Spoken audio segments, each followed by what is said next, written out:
नमस्कार दर्शक बंधु आपण मानकु मो चैनल को स्वागत। आशा कर माँ सारला बालाजी महाराजा बागेश्वर बाबा को दयारु आपण माने समस्ते भलरे थिबे। मु भी बहुत खुशी रे अछि। आउ माँ सारला समस्तंकर मनस्कामना जल्दी जल्दी पूरण करंतु। आउरी माँकर जय जयकार हो एतिकी मोर निवेदन माँ को पाखरे। तो मु आज एक कथा कहबी कारण मोर भी गोटे बहुत चेष्टा करुथिली मोर से मानसिक पूरण हो नथिला। आ कौन करबी कौन नहीं एमिति भाबुथिली, किंतु मु थरे यूट्यूब रे देखिली। आउ मु भी बाबा बालाजी महाराजा नाम रे आउ माँ सारला नाम रे गोटे नड़िया मानसिक नड़िया रखिली। आउ तापुणी 21 दिन, किंतु मोर मानसिक 21 दिन हेनी, मोर मानसिक 15 दिन मध्य पूर्ण हो गला।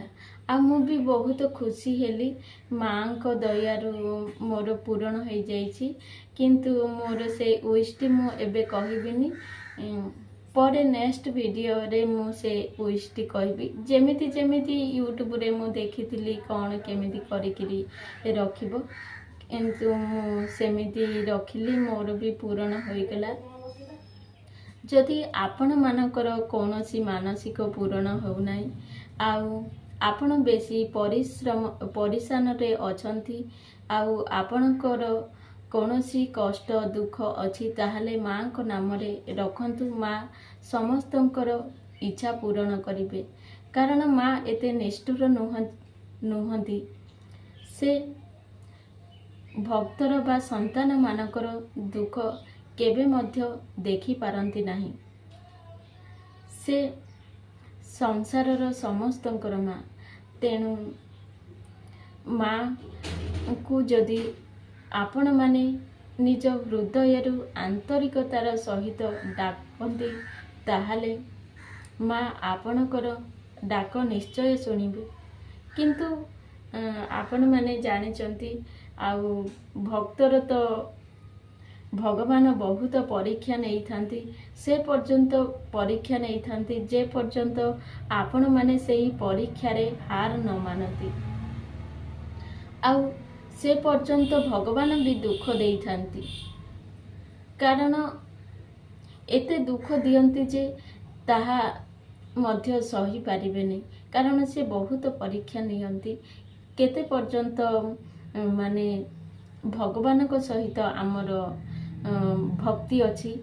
जदि आपण सेही भक्ति रे उत्तीर्ण होई पारिले ताहले निश्चय भगवान आपणकर दुख शुणिबे।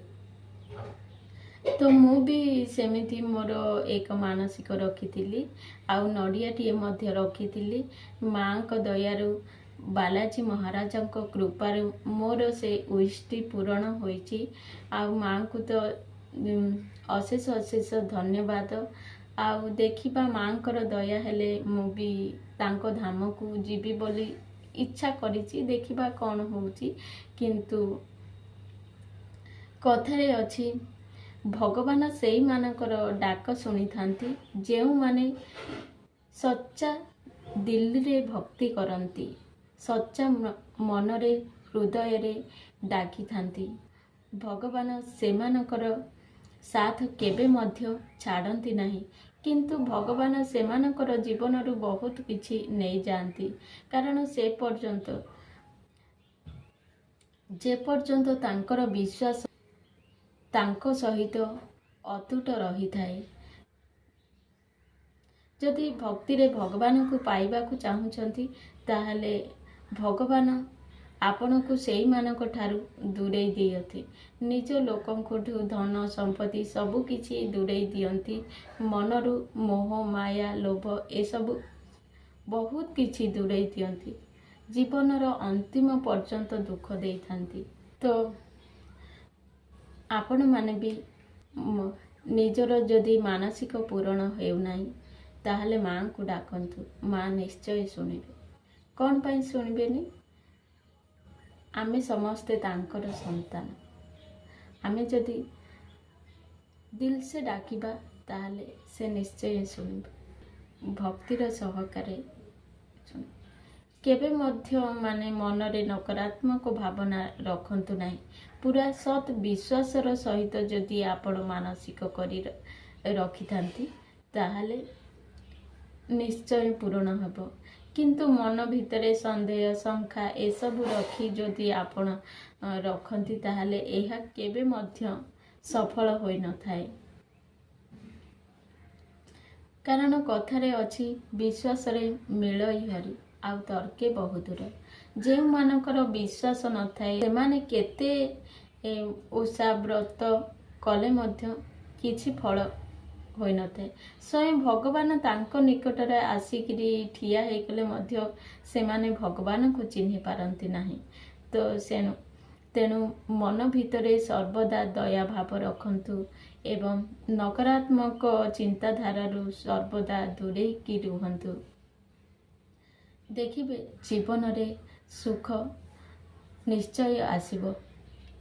କାହିଁକି ନା ଆମେ ଯଦି ଗୋଟିଏ କଥାକୁ ବାରମ୍ବାର ଭାବିଥାଉ ତାହା ହେଉଛି ଆମର ଦୁଃଖର କାରଣ ହୋଇଥାଏ। ତେଣୁ ସର୍ବଦା ମନକୁ ପରିବର୍ତ୍ତନ କରନ୍ତୁ। ଦେଖିବେ ଆପଣ ସର୍ବଦା ଖୁସିରେ ରହିବେ। ସୁଖ ଶାନ୍ତି ସବୁ କିଛି ଆପଣଙ୍କ ପାଖକୁ ଆସିବ। ଆଉ ଏମିତି ଭାବନ୍ତୁନି ଯେ ଆମେ ତ ଭକ୍ତି କରୁଛନ୍ତି, ଠାକୁରଙ୍କୁ ଡାକୁଛନ୍ତି, ଆଉ କିଛି କାମ କରିବା ନାହିଁ। ଏଇଟା କଦାପି ନୁହେଁ।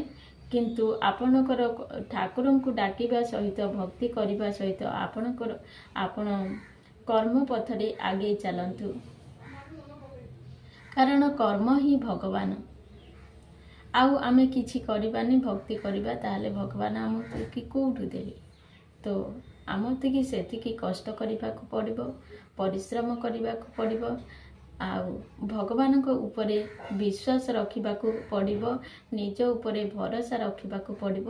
ଦେଖିବେ ଆପଣ ଜୀବନରେ ଖୁସିରେ ରହିବେ, ସବୁ କିଛି ପୂରଣ ହେବ, ଯାହା ଚାହିଁବେ ତାହା ପାଇବେ। ଏତିକି କହିବାର ଥିଲା। ଆଉ ମା ଶାରଳା ଆଉ ବାଗେଶ୍ୱର ବାବା ବାଲାଜୀ ମହାରାଜା ସମସ୍ତଙ୍କର ଇଚ୍ଛା ପୂରଣ କରନ୍ତୁ। ମୋର ତାଙ୍କ ପାଖରେ ଏତିକି ନିବେଦନ।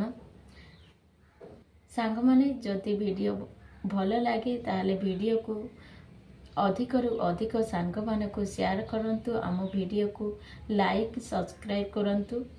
ଜୟ ଜଗନ୍ନାଥ, ଜୟ ମା ଶାରଳା, ଜୟ ବାଗେଶ୍ୱର ବାବା, ଜୟ ବାଲାଜୀ ମହାରାଜ। ନମସ୍କାର।